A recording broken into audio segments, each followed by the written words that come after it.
Lately, ang dami nating naririnig na balita about price hikes, instability, even talks about war. And I think for a lot of us, hindi naman talaga tayo nagpapanik pero may quiet worry na what if things get worse? So ang tanong, paano ka magpe-prepare without going into full panic mode?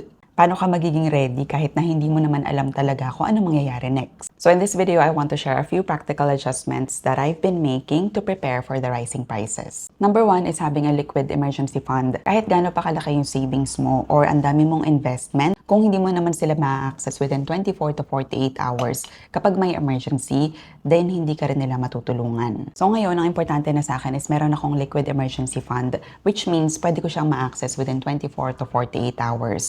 Yung iba nagtatanong, what if may downtime? What if nagkaroon ng problema yung bangko at hindi mo siya ma-access? Ang ginagawa ko right now is nakasplit siya. Meron ako sa traditional bank, tapos meron din ako sa digital bank para may options ako in case of emergency. Number two, dapat alam mo yung survival number mo. Hindi lang yung lifestyle number mo magkaiba yon. Survival number is magkano ba talaga yung kailangan mo on a monthly basis para ma-survive mo yung isang buwan.